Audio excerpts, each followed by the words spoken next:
Assalamu alaikum, dear students and viewers. Today we are going to discuss the very tricky and very difficult topic that is called prepositions. Students, you must remember कि आपका जो prepositions का जो question है ये intermediate exams में इसका कितना वेटेज है. It consists of 5 marks. और अगर आप MCAT की बात करते हैं तो उसमें एक बहुत बड़ा रोल है preposition का. और वैसे भी रोजमर्रा लाइफ में भी प्रेपोजिशन जो हैं वो अक्सर कंफ्यूजिंग होती हैं, सो इनका अंडरस्टैंड करना बहुत जरूरी है.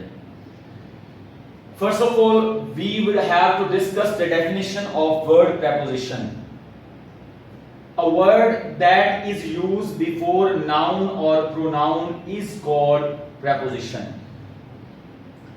एक ऐसा वर्ड जो नाउन और प्रोनाउन से पहले यूज किया जाता है उसको हम प्रेपोजिशन बोलते हैं.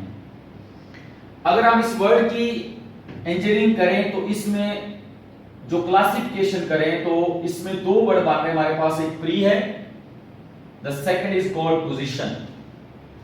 प्री का मीन होता है बिफोर.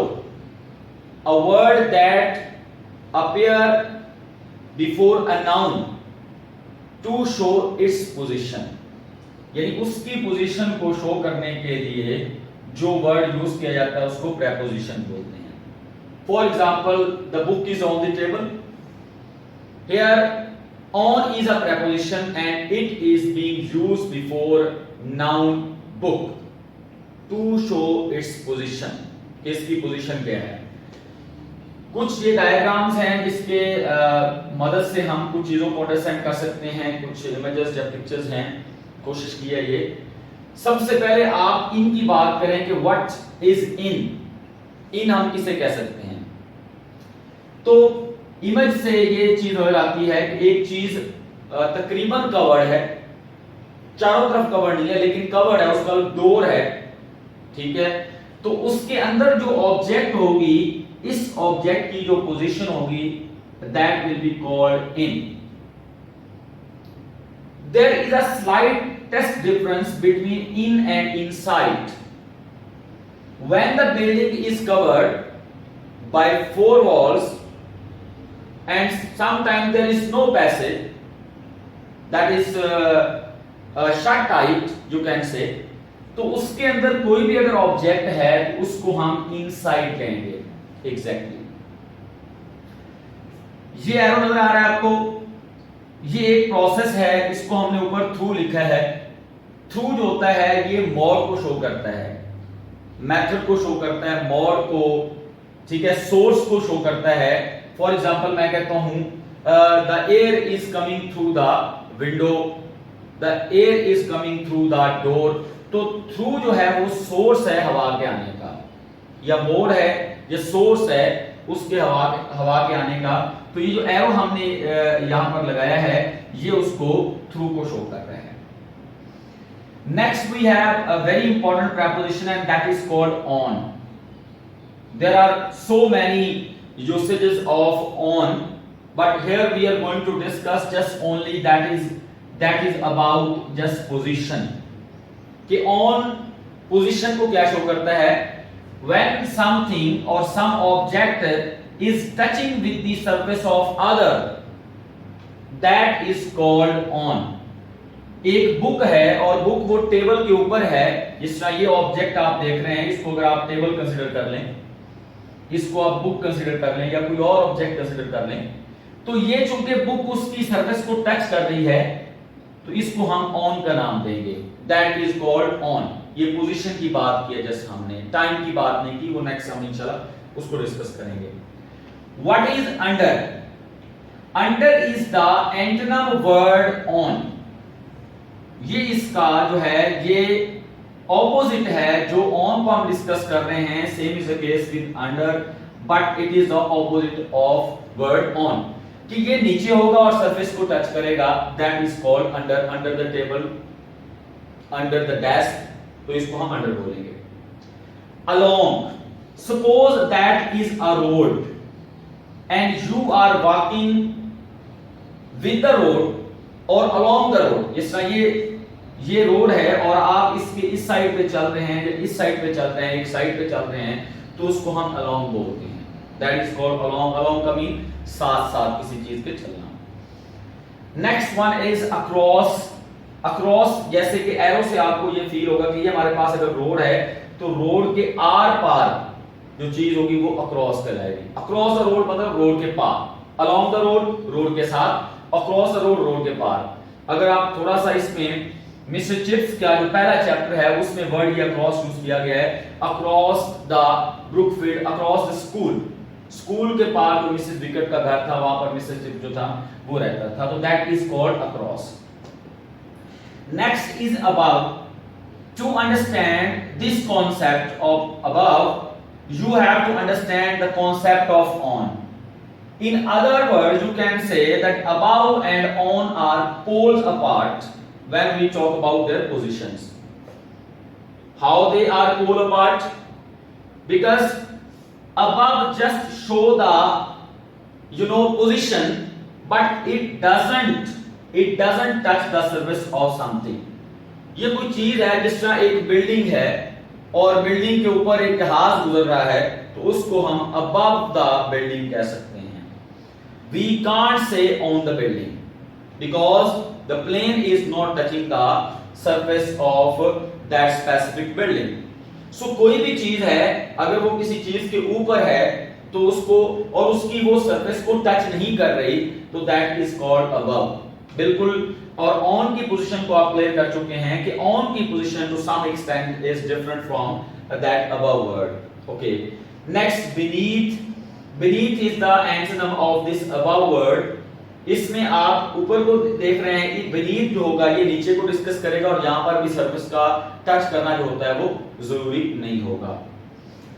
नेक्स्ट है ऑफ. ऑफ क्या होता है जी? डबल ऑफ वाला. ये मूवमेंट को शो करता है ऊपर से नीचे को. Like he fell off the ladder.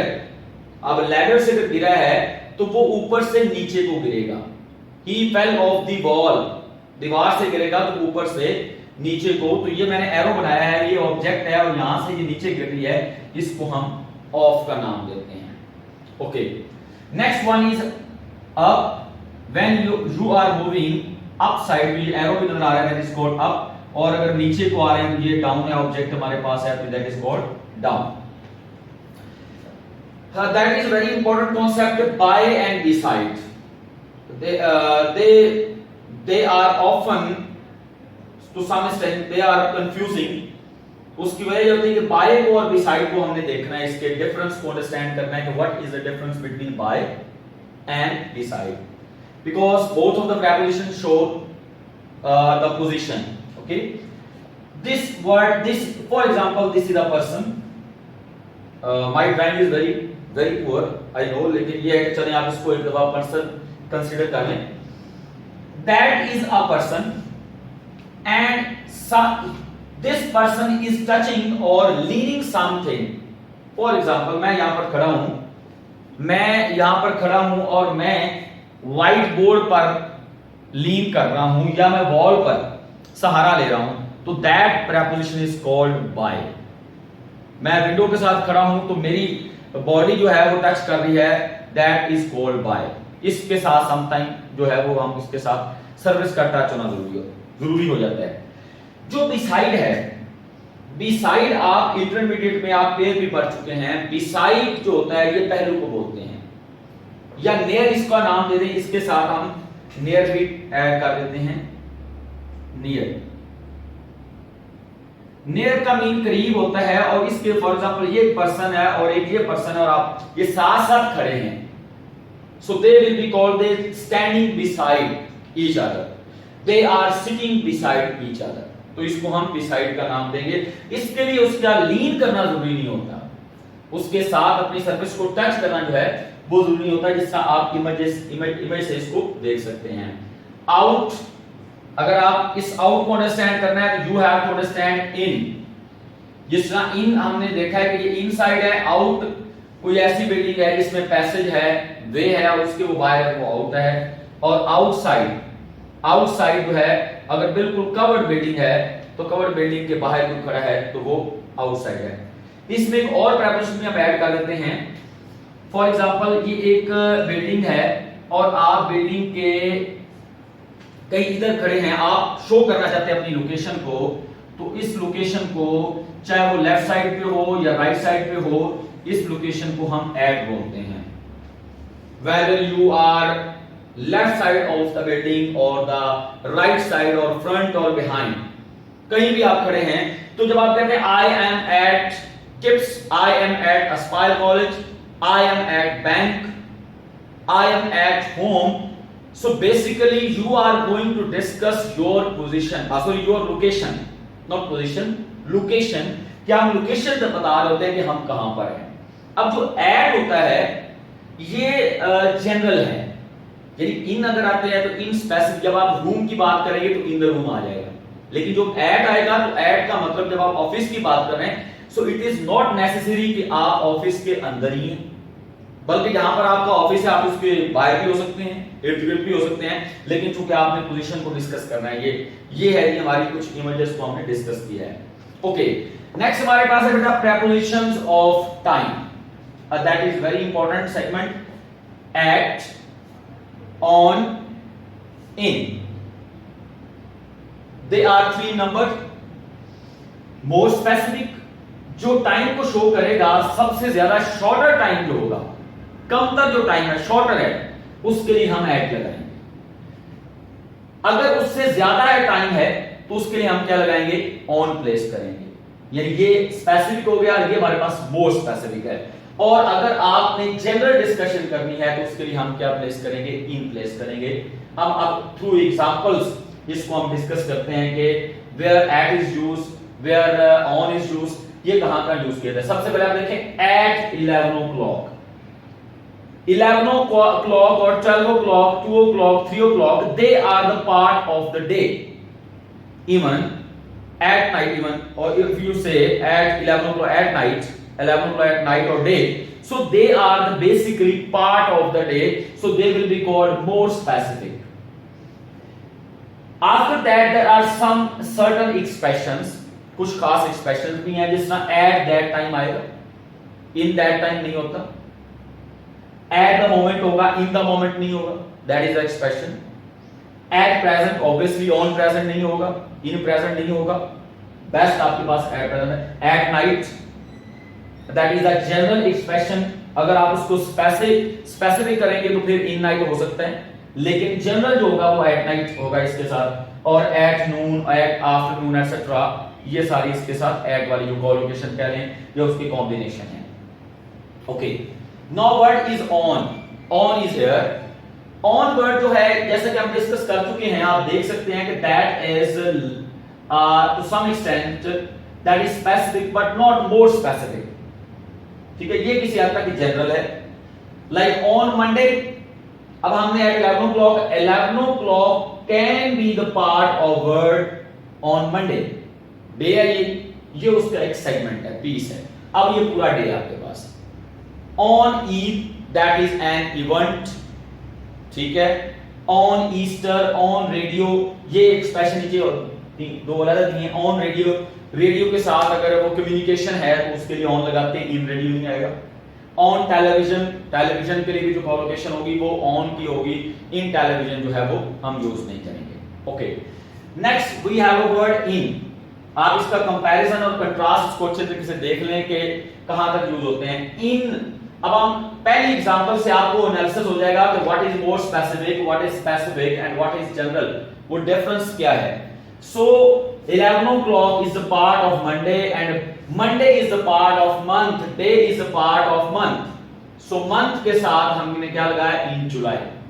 अब हम आप on July नहीं कह सकते, at July नहीं कह सकते, ये एक्सप्रेशन अब इसके साथ, हाँ अगर पहले उससे पहले वो इवेंट मेंशन कर दिया है तो फिर ऑन भी आ सकता है, लेकिन अगर सिर्फ मंथ मेंशन है तो हम सिर्फ इन जुलाई आएगा, इन 1990 आएगा, इन लास्ट डेकेड आएगा, इन द सेंचुरी आएगा, इन द पास्ट आएगा, और इन द मॉर्निंग। ये आप इसको चाहे एक्सेप्शन में ले लें, मैंने उसको ऊपर स्टार कर दिया है कि that is an exception, like in the morning and in the evening. अगर चाहिए एट नाइट के ही लेवल पे आ रहे हैं, लेकिन इसके साथ आप इन द मॉर्निंग ही प्लेस करेंगे और इन द इवनिंग ही प्लेस करेंगे। इन द जो है एट द मॉर्निंग जो वाला एक्सप्रेशन होगा ये हमारा रॉन्ग होगा। So that's all about the basic concept. There are some preposition that we have discuss so far, और इस इंशाल्लाह आपने इसको बेटर अंडरस्टैंड किया होगा। इसको आपने अपनी टेक्स्ट बुक से और अपने जो रेलेवेंट बुक्स हैं उनसे भी आपने कंसल्ट करना है। Hopefully you have well understood this lecture. Allah Hafiz, thank you.